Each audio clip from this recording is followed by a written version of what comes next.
무조건 전하고 죽으라, 무조건 전하고 죽으라 라는 말씀을 제목을 가지고 말씀 전하도록 하겠습니다. 첫 번째 메시지는 뭐냐면은 내가 은혜의 막다른 골목이 돼서는 안 된다는 거예요. 우리가 이렇게 전수를 받았죠. 복음에 전수받고 전수받았는데 이게 나한테 끝나면 안 된다는 거예요. 내가 받은 바 말씀, 은혜 모든 것들을 그 다음 사람에게 전달해주고 가야 된다는 거예요.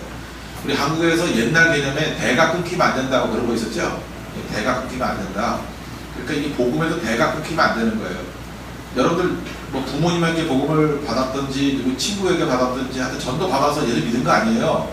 믿고 나면 나로 끝나면 안 되죠. 내가 받은 것을 또 그 다음 사람에게 전달해주고 가는 것이 꼭 필요하다는 것입니다.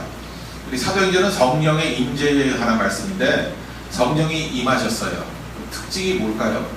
가장 대표적인 특징이 있다 그러면 이거는 복음을 전하게 돼 있다는 거예요. 그러니까 어떤 사람이 성령 충만한지 아닌지를 알 수 있는 방법이 뭐냐? 전하고 싶어서 견딜 수 없는 마음이 되는 거예요. 전하지 않으면 안 되는 거. 그게 진짜 생명을 얻었을 때 능력이겠죠. 하다못해 물건이라도 싸게 사면 그거 알고 싶지 않아요? 야, 여기 가면 되게 싸다. 이거 뭐 10만원짜리인데 2만원에 판다. 그러면 입이 간질간질 할걸요? 너한테만 얘기인데 하고 가자고 그러고. 여자분들 뭐 좋아하나요? 화장품 뭐 10만원짜리가 있는데 어디 갔더니 만원에 팔더라. 진짜인데. 그러면 그거 말 안 하겠어요? 뜨거움이 생기죠.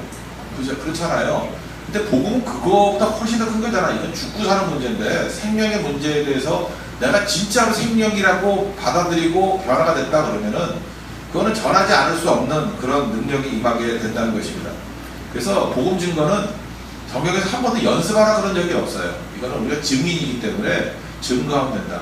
그래서 예수님께서 마태복음 10장에도 보면은 19절에 너희를 넘겨줄 때 핍박이 온다 그러죠. 어떻게 또는 무엇을 말할까 염려하지 마라. 그때 너희에게 할 말을 주시리라. 말하는 너희가 아니라 너희 속에 말씀하시는 이 곧 너희 아버지의 성령이시니라. 그러니까 성령 충만한 걸 받고 난 다음에는 성령께서 우리에게 보여주시고 듣게 하신 것들을 그냥 증언하면 되는 거예요. 그래서 복음 증거에서도 중요한 거는 5연기 정도 준비하고 난 다음에는 자기가 이렇게 체험을 하는 거예요. 예배를 통해서 임재를 체험하고 그거 증거하는 게 훨씬 더 강하다는 거예요. 아니면 이렇게 설교를 듣잖아요. 깨우침이 있죠. 그런 거 메모해놓고 난 다음에 최근에 들었던 말씀 중에서 또는 올해 들었던 말씀 가운데 깨우침이 있는 것을 전달해 주는 거예요. 그때 훨씬 더 강력하다는 거예요. 우리가 지금 기계식으로 외워가지고 증거하고 그런 게 아니고 우리는 증인이기 때문에 그래요. 그러면 증인은 가장 생생한 증거가 제일 쉬울 거 아니에요. 1년 전에 봤던 거 하기 힘들지만 어제 본 거를 하기 쉽잖아요. 오늘 아침에 들은 건 너무 쉽잖아요. 그래서 아침에 이렇게 말씀을 듣는 이유가 뭡니까? 이거를 증거하려고. 들었던 말씀을 증거하려고. 그래서 누구든지 성령 충만함을 구하는 이유는 뭐냐면 성령이 임하시면은 증거의 영이 함께 한다는 것입니다. 그래서 은혜 받았는데 어떤 사람은 이런 사람이 있죠. 자꾸 들으려고만 해요. 우리 한국의 지금 상황이 유교의 영향을 받아서 그런지 모르지만 자꾸 공부만 하려고 그래요. 그래서 공부가 재밌는가 봐. 그게 공부하면 일단은 사람이 칭찬해 주잖아요. 공부하는 사람이다. 그리고 공부한다 그러면 안 건들죠. 그리고 웬만큼 나이가 될 때까지는 공부한다 그러면은 흐뭇해 하잖아. 그래서 이 학충들이 많아요. 이 공부로 도망치는 사람들.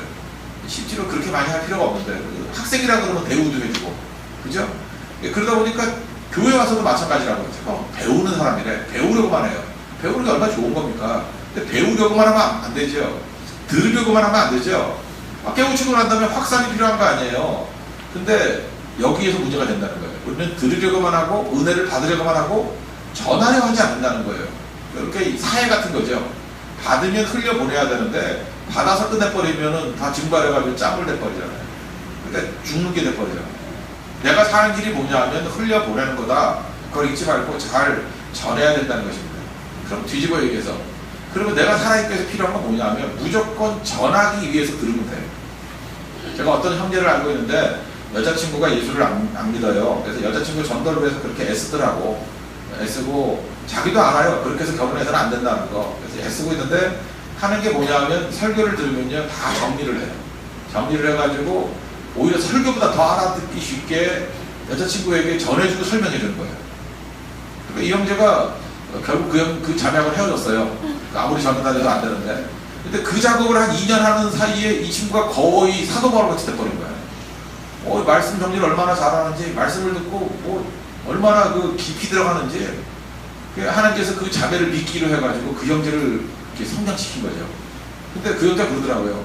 그냥 들을 때 하고 이거를 누구에게 전달해 줘야 된다고 들을 때 하고 다르다라는 거예요. 메모도 다르고, 그 메모도 아주 요약이 돼가지고 깊이 있게 요약 들고 또 쉽게 이렇게 핵심만을 붙들는 내용이 되더라는 것입니다. 내가 그런 예를 하나 든다 그러면요, 얼마 전에 조지환 형제하고 조은식 형제가 이제 왔어요. 카페를 만들겠다고. 카페를 만드는데 그 발산역 있는데 명덕 외고, 거기 학교가 크대요. 명덕 외고도 있고 명덕 중학교, 명덕 고등학교, 거기도 되게 크더라고요. 근데 거기에 카페 이름을 좀 지어달래요. 그래서 카페니까 뭐 뜨거운 커피, 찬 커피 팔잖아요. 그래서 생각해보니까 카페 이름이 뭐 몇만 원 가지고는 안 될 것 같아. 근데 갑자기 제가 그 네팔 정글 갔을 때 그 카트만두에 피자집이 있거든요. 피자집 이름이 Fire and Ice예요. 딱 보니까 커피는 뜨겁잖아요. 그러니까 Fire. 내 커피도 있잖아요. 아이스. 그래서 그냥 Fire and Ice. 그리고 또 한국 사람 Fire and Ice가 이렇게 발음 쉽지 않거든요. 너무 쉬우면 또 산티나니까 Fire and Ice. 그래서 카페. 딱 좋을 것 같더라고. 그래서 이름 지었어요. 그래서 딱 붙여놓고 이제 그 코디까지 다 하니까 그럴듯해 보이더라고요. 그죠? 그럴듯해 보이는데 그 이번엔 또 우리 그 민집사님이 그걸 찾아봤더라고. 파이어 나이스 그래서 유래를 찾아보니까 저도 어저께 처음 알았어요. 이게 그 로버트 프로스트의 시예요. 시. 그 미국 사람들은 유명한 시래요. 로버트 프로스트의 Fire and Ice. 근데 그 내용이 뭐냐면 이런 거예요. 내가 이거 그냥 정병국 번역입니다. 제 번역이니까 이거죠. 어떤 사람은 세상이 불로 망할 것이다 라고 생각한대요. 이제 불로 망할 거라고. 또 어떤 사람은 이 세상이 얼음으로 망할 것이다 라고 말한다는 거예요. 근데 여기서 불이라고 하면 fire하고 이렇게 운주를 맞췄더라고요. fire, desire. 이 탐욕이 불같이 일어난다는 거예요. 탐욕이. 이 desire. 탐욕이 불같이 일어나서 탐욕 때문에 망할 것이다 고 말하는 사람도 있고, 또 어떤 사람은 그 ice 똑같죠. hate. 그치. 다 이름 끝나요. 그죠?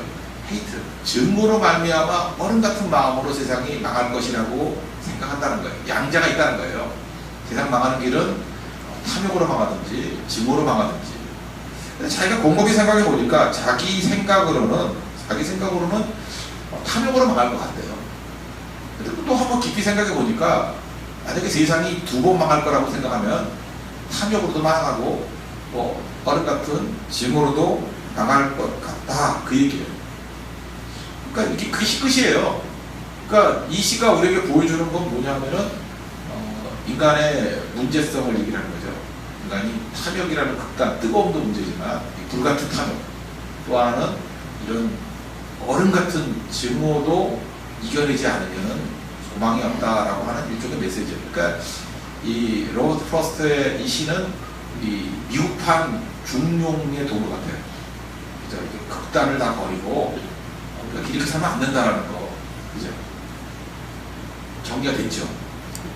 제가 이게 정리가 됐던 이유가 뭐겠어요? 전달해 주려고 그러니까. 저 영시 싫어해요. 영어도 싫어하는데 영시를 좋아하겠어요? 전혀 좋아하지 않아요. 좋아하지 않는데 그냥 뭐 카페 이름이 Fire and Ice 그러면 되는 거예요. 그냥 아무 문제 없는데, 근데 제가 지금 이걸 이렇게 읽어보고 정리했던 이유가 뭐냐면 이 메시지를 전해주려고 그러다 보니까 그러니까 달라지죠. 마찬가지라는 거예요. 복음도 내가 듣고 난 다음에 나를 변화시키고 또 하나는 이 변화시키는 말씀을 전해야 된다는 생각을 가지면은 절대로 거기에 머무르지 아니하고 달리 들린다는 거예요. 그 제자들이, 사도행전에 나오는 제자들이 변화되었던 이유가 뭐냐면은 항상 전하기 위해서 들은 거예요. 그죠? 이거는 내가 복음의 전달자다. 이게 사도거든요. 사명 같은 자들. 사명 같은 자는 이게 메시지를 받고 전달해 주는 거잖아요. 그러니까 메모하겠죠. 어떻게 그냥 대충 전달하겠어요? 내 뜻을 전달하면 안 되잖아요. 주인의 뜻을 전달해야 되잖아요. 그러니까 철저하게 준비한 거예요. 그리고 그대로 증거하려고. 성령은 그래서 전달의 영이에요. 전하는 영이에요. 여러분도 항상 하나님 앞에서 잘 전달할 수 있는 부분, 그래서 복음의 막다른 골목이 되지 않겠다라는 다짐을 갖는 하나님의 종들 되기를 바랍니다. 두 번째 단계는 뭐냐? 전하면 어떤 일이 벌어지냐면 역사가 벌어지게 된다라는 것입니다. 여기 보니까 3,000명이 회심했다고 나오죠. 한 번 설교에 3,000명. 37절을 보니까 이 말을 듣고 마음에 찔려 베드로와 다른 사도들에게 물어 이르되 형제들아 우리가 어찌할꼬. 마음에 찔렸다라는 단어는요 심장을 관통했다. 그러니까 메시지가 강력했다는 거죠. 여러분들이 이렇게 전달되는 말씀들이 전하잖아요. 전하면은 성령께서 함께 하셔가지고 사람들의 심장을 관통해버린다는 거예요. 말씀이 심장을 관통한다는 거예요. 찔린다는 거예요. 아파요. 진짜 그래요. 옛날에 뭐 도깨비 나오잖아요. 칼딱지를 관통하듯이. 말씀이 여기가 아니라 심장을 관통해버린다는 거예요. 그러니까 말씀을 전가하면 우리가 생각하는 것보다 훨씬 더 강력하다는 거. 그래서 그 말씀을 증거해야 되겠죠.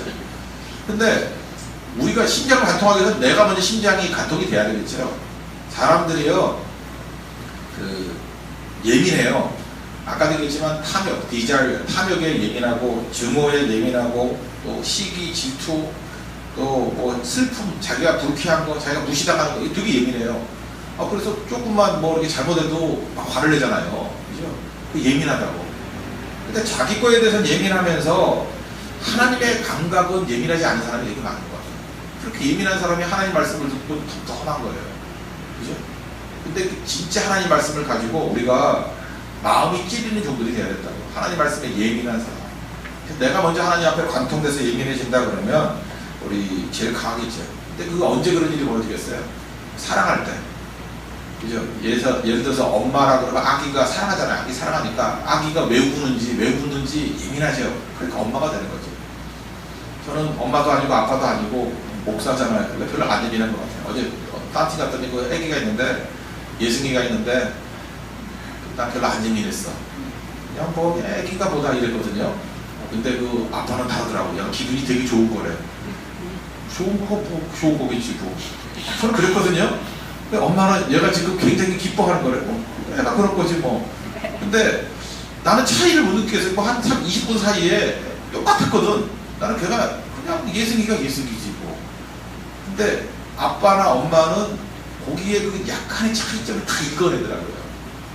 그래서 제가 그런 생각을 했어요. 사랑하면 다 읽어내는구나. 하나님을 진짜 사랑하면요 하나님 마음을 이렇게 읽어내는 것 같아요.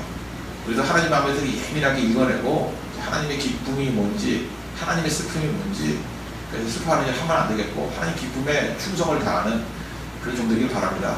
그래서 우리가 먼저 이렇게 찔림이 될 때 말씀이 강력하게 찔림이 된다는 거예요. 그리고 세 번째는 대가를 치러야 된다는 거거든요.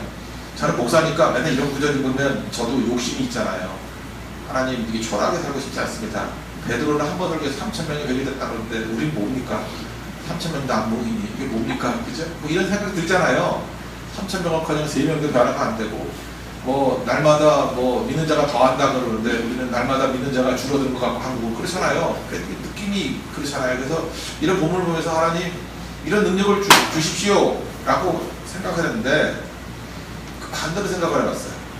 이렇게 반응이 좋은 것만 생각하면 안 되고요. 성경을 보면 똑같은 단어예요. 마음이 찔렸다, 심장을 관통했다라는 단어가 2번 나와요. 여기 2장 37절에 나오거든요. 베드로가 복음을 증거했을 때 마음에 찔려 우리가 어찌할꼬 이 나오고 7장 54절에 보면요. 스데반 집사님이 복음을 증거했을 때 마음에 찔려 우리가 어찌할꼬가 아니라 이를 갈거늘 그래서 돌멩이 쳐 죽었다. 근데 하나님께 제가 그런 생각을 했어요. 야 너는 1번만 좋아하지 복음을 증거했더니 3,000명 회개해가지고 짜장하니까 어찌 목사님까지 보이지. 그래 그 능력도 줄게. 근데 동시에 네가 복음을 증거하면은 이를 갈면서 돌멩이 치고 죽이려면 어떡할래? 그것도 받아들일 수 있니? 그것도 이해했으라고. 복음 증거의 능력의 차이가 아니에요. 동일한 말씀을 증거해요.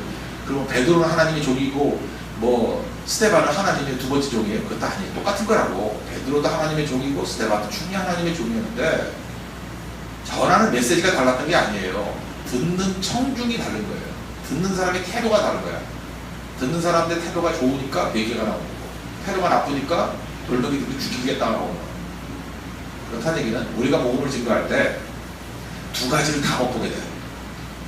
어떤 성경 때는요, 또 어떤 요일은요, 그 2장의 역사가 나타나. 그래서 뭐 김치쌤이나 하면서 복음을 증거했는데도 김치 먹으면서 눈물 흘리고 매워서 흘리는 눈물인지 뭐 감동 때문에 눈물인지 하여튼 변화가 돼. 근데 어느 날 했었더니만 사람들이 일을 하면서 와가지고 뭐 깡패들 동원해가지고 빨리 안 떠나느냐니 뭐 그리고 김치 먹다가 집어 던지고 막 그런 일이 벌어질 수도 있잖아요. 그래서 반응이 안 좋으면 우리가 잘못한 거라고 생각하냐 아니라는 거예요. 복음 증거자의 자세는 뭐냐면요, 언제나요 부흥도 하나님이 주시는 거고 핍박도 하나님이 허용하시는 거예요. 이 두 가지를 다 각오를 해야 돼요. 우리는 어떤 반응이 보이든 반응이 중요한 게 아니라 주의 말씀 증거하는 일에 충성하기를 원합니다. 뒤집어서 어느 게 더 쉽겠어요? 삼천교 회개할 때 신나잖아요. 이건 사실 쉬운 거예요. 그런데 이를 갈면서 돌멩이 던질 때도 복음을 증거할 수 있다는 건 어려운 거죠. 근데 그게 교차가 되는 거라고. 주님의 종들은 이 두 가지를 다 할 줄 알아야 된다는 거죠. 그죠? 그렇게 화요일 어떻게 반응 좋았어요? 네. 예, 그럼 오늘 일을 갈 수도 있겠죠? 그러지 않길 바라는데, 근데 그거 일을 간다 그래서 이상하게 여기면 안 돼요. 또 그럴 수도 있는 거지 뭐. 그래도 낙심하지 않냐고 계속 복음을 증거하는 것이 하나님 백성들에게 너무너무 필요하다라는 것입니다. 어떤 엄마가 있는데 한번 생각해 보세요. 우리가 복음을 왜 증거하냐면 엄마가, 우리 한국 엄마들이 참 대단하잖아요. 아들을 위해서 기도하고 뒷바라지하고 애 좋은 학교 보내고 유학 보내고 하느라고 정보 얻고 참 훌륭한 엄마들 많잖아요. 그죠?